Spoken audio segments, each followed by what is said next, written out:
మీ పిల్లల డాక్టర్ కల డబ్బు వల్ల ఆగిపోవద్దు. కేవలం 18 లక్షల నుంచి ఎంబీబీఎస్ విదేశాల్లో.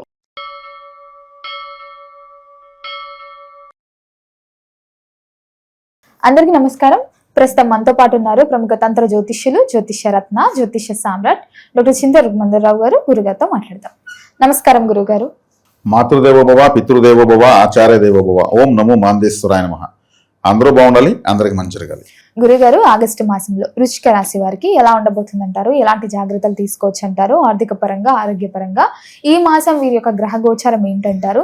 అలాగే ఈ మాసంలో చంద్రగ్రహణం, సూర్యగ్రహణం కూడా ఏర్పడుతుంది కాబట్టి దాని ప్రభావం ఈ రాశిపై ఎలా ఉంటుందంటారు? 2026 సంవత్సరం ఆగస్టు మాసం మాస ఫలితాల భాగంగా వృశ్చిక రాశి వాళ్ళకి ఎలా ఉందంటే, ఈ మాసం జరుగుతున్నటువంటి 2 గ్రహణాల ప్రభావం ముందుగా ఎలా ఉంటుందో తెలుసుకున్న తర్వాత మాస ఫలితాలకు వెళ్దాము. ఈ సూర్య చంద్రగ్రహణాలు 2 భారతదేశంలో కనిపించవు. చంద్రగ్రహణం పాక్షికంగా కనిపించినా కానీ పెద్దగా ప్రభావం చూపించదు. విదేశాల్లో ఉన్నటువంటి వృశ్చిక రాశి వాళ్ళకి ఇది 100% పనిచేస్తుంది. అందులో కూడా వీళ్ళకు సూర్యగ్రహణం చాలా మంచిది, చంద్రగ్రహణం కాస్త దోషాన్ని ఇస్తుంది. దశమ కేంద్రంలో సూర్యగ్రహణం మంచిదే. అదేవిధంగా 4వ ఇంట్లో వస్తున్నటువంటి చంద్రగ్రహణం కాస్త అసౌకర్యం. కాబట్టి ఈ సూర్యచంద్ర గ్రహణాలు ఉన్న సమయంలో వీళ్ళు కానీ మంత్ర సాధన చేసుకుంటే, ఏదైనా తీవ్ర దేవతారాధన చేసుకుంటే మంచి ఫలితాన్ని పొందుతారు. ఈ చంద్రగ్రహణానికి వీళ్ళు బియ్యాన్ని దానం చేయడము, పాలు, ఒక వెండి కప్పులో నెయ్యి పోసి 2 పడగలను, వెండి సర్పాలను పెట్టి దానం ఇవ్వడం మంచిది. విదేశాల్లో ఇచ్చే సౌకర్యం లేకపోతే భారతదేశంలో వాళ్ళ పేరు మీద వాళ్ళ ఇంటి వాళ్ళు ఇవ్వచ్చు.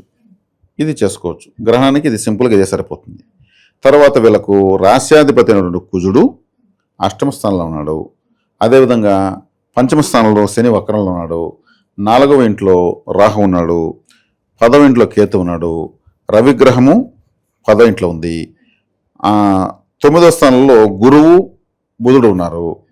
లాభస్థానంలో శుక్రుడు ఉన్నాడు. ఇలా గ్రహాలు ఒక విధంగా పొజిషన్లో ఉన్నాయని చెప్పచ్చు. 9వ స్థానంలో గురువు, బుధుడు ఉండడం చాలా మంచిది. 10వ ఇంట్లో దిగ్బలాన్ని పొందినటువంటి రవి ఉండడం మంచిది. అదేవిధంగా శని వక్రించాడు, గురువు చూస్తాడు కాబట్టి శని యొక్క ప్రభావం కూడా గురువు నియంత్రించేస్తున్నాడు. లాభస్థానంలో శుక్రుడు ఉన్నాడు. కాకపోతే లాభస్థానంలో శుక్రుడు ఉంటారా అంటే స్త్రీల వల్లే సంతోషము, స్త్రీల వల్లే కష్టము. అంటే లాభస్థానంలో శుక్రుడు ఉంటే అలా ఉంటుంది. స్త్రీలతో లాభం ఉంటుంది, నష్టం 2 ఉంటాయని అర్థం. లాభస్థానంలో శుక్రుడు ఉండడం వల్ల జన్మజాతకం కూడా ఎవరికైనా శుక్రుడు లాభంలో ఉంటే స్త్రీల వల్ల బెనిఫిట్ పొందుతారు, వాళ్ళ వల్ల నష్టాలు పొందుతారు. అంటే ఆ 2 సమానంగా వస్తాయన్నమాట. కాబట్టి ఇక్కడ నీచబడ్డాడు కాబట్టి వీళ్ళు కేర్ఫుల్గా ఉండడమే మంచిది. ఎందుకంటే వ్యయాధిపతి వ్యయానికి మళ్ళీ వ్యయంలో ఉన్నాడు. అంటే ఏదో ఒక వ్యయం వీళ్ళకి జరుగుతుందని అర్థం. అంటే లాభస్థానంలో వ్యయాధిపతి ఉండడం వల్ల వీళ్ళు అనవసరమైన సంతోషాలకు, ఆనందాలకు పోకూడదు అని అర్థం. కాబట్టి ఎవరైనా ప్రలోభ పెట్టచ్చు. దానికి ఆ ప్రలోభానికి వీళ్ళకి అవసరం అనుకున్న డబ్బు ఖర్చు అయిపోవచ్చు, లేదు ఇంకేదో రకంగా ఏదో ఒక ఇబ్బంది కలగచ్చు. అదొకటి జాగ్రత్త తీసుకోవాలి. శుక్రవారం రోజు వీళ్ళు ఏ ముఖ్యమైన పని పెట్టుకోకపోవడం మంచిది. అంటే ఆ రోజు నార్మల్గా ఉండిపోవాలి. ఆ రోజు 5 స్టార్ హోటల్కి వెళ్ళడము, ఆ రోజు సినిమాకి వెళ్ళడము, ఆ రోజు ఇంకేదన్నా బిర్యానీ తినడము, ఏమి చేయకు. శుక్రుడు అంటే ఎంటర్టైన్మెంట్, అంటే సినిమా కూడా పోకూడదు. 6-7 తెల్లవారితో సూర్యోదయం కాలం నుంచి 6 నుంచి 7 వరకు శుక్రహోర ఉంటుంది. శుక్రవారం రోజు 1 గంట సేపు మౌనంగా ఫోన్ కూడా స్విచ్ ఆఫ్ చేసి ఒక రూమ్లో గదిలో ఉండిపోవడం బెటర్. ఆ రోజు వీళ్ళ సంతోషాన్ని 1 గంట సేపు త్యాగం చేయడం వల్ల ఈ నీచగ్రహ శుక్రదోషం నశిస్తుంది. కాబట్టి ఆ రోజు కొత్త బట్టలు కొనడము, ఆ రోజు భార్యకు ఏదైనా కొనివ్వాలని ట్రై చేస్తే కూడా ఈ శుక్రుడు నీచగా ఉన్నప్పుడు అది ఆమెకు నచ్చకపోవచ్చు. ఒకవేళ బాగుండే తీర్చినా కానీ తెలియకుండా ఎక్కువ రేటు ఇచ్చేసామని తెలిసి మళ్ళీ అది బాధపడ్డము.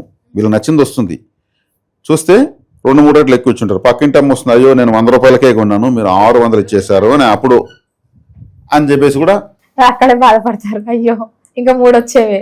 ఇటువంటివన్నీ జరుగుతూ ఉంటాయి ఈ శుక్రుడు నీచబడితే. కాబట్టి ఈ టైంలో వీళ్ళు ఇటువంటివి మామూలుగా దొలుతూ ఉంటాయి సహజంగా ఫ్యామిలీస్లో.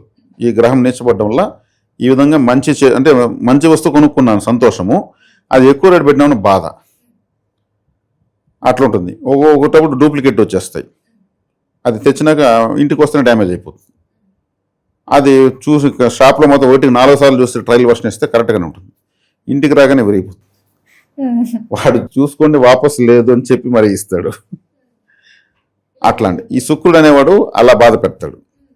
కాబట్టి శుక్రగ్రహాన్ని గురించి ఎక్కువ చెప్పాల్సి వచ్చింది. ఎందుకంటే వ్యయాధిపతి మళ్ళీ వ్యయస్థానానికి వ్యయంలో పడ్డాడు కాబట్టి, నీచబడ్డాడు కాబట్టి వీళ్ళకు ఈ చంద్రగ్రహాన్ని తగిన జాగ్రత్తలు తీసుకోవడము, ఆ శుక్రుడు తగిన జాగ్రత్తలు తీసుకోవడం చాలా అవసరం వృశ్చిక రాశి వాళ్ళకు. అందులో ముఖ్యంగా వృశ్చిక రాశి వాళ్ళు వేరే వాళ్ళ సంతోషాలకు బలైపోతుంటారు. అంటే వేరే వాళ్ళ బాధలు వీళ్ళు రిసీవ్ చేసుకునేస్తారు. రిసీవ్ చేసుకోవడం వల్ల ఆ బాధలు వీళ్ళవైపోతాయి. అంటే ఆ బాధలు వీళ్ళు బలవుతారని అర్థం. కాబట్టి శుక్రుడు అన్నప్పుడు ఏమవుతుంది, ఎవరో ఏమారిస్తారు అని అర్థం. మరి ముఖ్యంగా లేడీస్, అది ఈ రాశిలో పుట్టిన లేడీస్ ఉంటే కూడా వీళ్ళకి ఎదురింటామో పక్కింటామో ఏమారుస్తుందని అర్థం, ఏదో ఒకటి చెప్పి. కాబట్టి కేర్ఫుల్గా ఉండాలి. ఈ రాశి శుక్రుడు మంచోడు కూడా కాదు. మరి గురువు గారు కుటుంబ వాతావరణం ఎలా ఉంటుందంటారు? కుటుంబ వాతావరణం మిగతా ఈ శుక్రకారకత్వాలతో మిగతా కుటుంబ వాతావరణం బాగానే ఉంటుంది. ద్వితీయాధిపతి భాగ్యంలో వచ్చేసి బట్టి రాశిని చూడడము, బాధకాది అష్టమాధిపతి కూడా వచ్చి గురువుతో కలవడము, అష్టమాధిపతి వచ్చి భాగ్యంలో ఉన్నా కానీ అక్కడ ఉచ్చస్థ గ్రహంతో కలవడం వల్ల అష్టమాధిపతి దోషం నశిస్తుంది. అంటే దోషం కూడా నశించిపోతుంది ఉచ్చస్థ గ్రహంతో కలిసినప్పుడు. కాబట్టి వీళ్ళకు కుటుంబ వాతావరణం బాగా ఉంటుంది. ఎటొచ్చి ఇతరులతో జాగ్రత్తగా ఉండడం బెటరు. ఎవరైనా గురుగారు ఈ మాసంలో పెట్టుబడులు పెడదాము, కొత్తగా వ్యాపారం స్టార్ట్ చేద్దాం అనుకుంటారు కదా, చెయ్యొచ్చు అంటారా? చేయొచ్చు, కానీ గ్రహణ ప్రభావం ఉంటుంది కాబట్టి దానికి విదేశాల్లో ఉన్న వాళ్ళు ముఖ్యంగా చేసుకోవాలి. భారతదేశంలో ఉన్న వాళ్ళకైతే ఏమీ అవసరం లేదు. చేయొచ్చు, బాగా పెట్టుబడులను కూడా బాగా రాణిస్తాయి. ఒక జాగ్రత్త ఏంటంటారు వృశ్చిక రాశి వారికి? వృశ్చిక రాశి వాళ్ళ జాగ్రత్త అంటే మొదటి సమస్య స్థిరత సమస్య, రెండో సమస్య స్త్రీలత సమస్య, మూడో సమస్య స్త్రీలతో సమస్య. ఈ 3 సమస్యలు వీళ్ళు కేర్ఫుల్గా ఉంటే సరిపోతుంది. గురుగారు మరి ఎవరికన్నా విదేశాలు వెళ్ళాలి, విదేశ ప్రయత్నాలు చేస్తుంటారు కదా, విదేశీ యోగం ఉందంటారా? ఇప్పుడు విదేశాలు అంటేనే ఆ రాశికి 12వ స్థానము. 12వ స్థానానికి అధిపతి శుక్రుడే. శుక్రుడు మళ్ళీ దానికి 12వ స్థానంలో నీచబడ్డాడు. ఈ వీసాలు, పాస్పోర్ట్లు మంచిగా ఏర్పాటు చేసినప్పుడు నకిలీ పాస్పోర్ట్లు ఇవన్నీ ఇప్పుడు తయారయ్యేందుకు అవకాశం ఉంటుంది. దానికి సంబంధించిన గ్రహమే నీచలో ఉంది. వెళ్ళకపోవడమే మంచిది. ఇక్కడ ఎవరైనా లేడీ బ్రోకర్ ఎంటర్ అవుతారు. ఇక్కడ కూడా లేడీ బ్రోకర్ ఎంటర్ అవుతారు. మేము ఇప్పటికి 500 మందిని పంపించాము, ఒక్కరికి ఫెయిల్యూర్ కాలేదు, సూపర్గా ఉంటుంది, డూపర్గా ఉంటుందని ఆమె చెప్పడము, ఇట్లన్నీ జరుగుతుంటాయి. అదే బెనిఫిట్ చేయడానికి వస్తుంది, నష్టము చేస్తుంది. శుక్రుడు లాభంలో ఉన్నాడు కదా, కాబట్టి ఇప్పుడు పాస్పోర్ట్ విదేశాలు అంటే కూడా ఇక్కడ శుక్రుడే దానికి ఇన్ఛార్జ్. మరి గురువు గారు వృశ్చిక రాశి వారి యొక్క స్వభావం ఎలా ఉంటుందంటారు? వృశ్చిక రాశి వీళ్ళు ఎట్లా అంటే బాధాకరమైన వీళ్ళు మొండి, జనరల్గానే మొండి. వీళ్ళు లోతుగా ఆలోచిస్తారు. వీళ్ళు ఆలోచన లోతుగా ఇంకా ఎవరు ఏ రాశి వాళ్ళు ప్రపంచం ఆలోచించరు. రీసెర్చ్గా ఆలోచిస్తారు, పరిశోధనాత్మకంగా ఆలోచిస్తారు. ఇప్పుడు జ్యోతిష్యం రావాలంటే వృశ్చిక రాశి బలం ఉంటే తప్పితే జ్యోతిష్యం రాదు. ఆసక్తి వేరు, జ్యోతిష్యం అనర్గళంగా రావడం వేరు. అనర్గళంగా వచ్చిందంటే అనర్గళంగా వీళ్ళు పరిశీలించారు. నేను లోతులకు వెళ్ళారు జ్యోతిష్యంలో అర్థం. అంటే వాళ్ళు వృశ్చిక రాశిలో పుట్టకపోవచ్చు, ఏ లగ్నంలో పుట్టచ్చు, కానీ వృశ్చిక రాశి ప్రభావం ఉండాలన్నా నేను. ఆ ప్రభావం ఉంటే ఒక జ్యోతిష్ శాస్త్రవేత్త కావాలన్నా, ఒక అంతరిక్ష శాస్త్రవేత్త కావాలన్నా, ఒక భూగర్భ శాస్త్రవేత్త కావాలన్నా, ఒక వృక్ష పరిశోధకుడు కావాలన్నా, ఒక అగ్రికల్చర్ సైంటిస్ట్ కావాలన్నా, అసలు ఏ సైంటిస్ట్ ఏ విధమైన రీసెర్చర్ కావాలన్నా, నాసా సైంటిస్ట్ కావాలంటే కూడా వృశ్చిక రాశి ప్రభావం కావాల్సింది. అంటే పరిశోధన అనేటువంటిది వృశ్చిక రాశి. కాబట్టి ఇటువంటి స్వభావాలు, ఇటువంటి టాలెంట్ కలిగి ఉంటారు వీళ్ళు. ఈ పరిశోధనలు ఇటా వాటిలో వెళ్ళి ఇతర సంతోషాలను పూర్తిగా కోల్పోతారు. ఇంకా దాని మీదే ఉంటది కాన్సన్ట్రేషన్ అంతా. లైఫ్లో ఈ మిగిలిన సంతోషాలు మొత్తం వీళ్ళు అనుభవించలేకపోతారు. అంటే police department, CBI, army, doctors, ఇటువంటి వాళ్ళంతా ఇందులోకి వస్తారు. బోరు బావులు వేస్తారు, రిగ్గు బండ్లు, బోరు బండ్లు పాతాళంలోకి, ఇటువంటివన్నీ కూడా ఇందులోకి సంబంధించిన వాళ్ళే. మరి గురుగారు ఈ మాసంలో వీరు ఏ దైవ నామస్మరణ చేస్తే బాగుంటుందంటారు? ఎలాంటి రెమెడీస్ చేసుకుంటే ఇంకా కలిసి వస్తుందంటారు ఈ మాసంలో?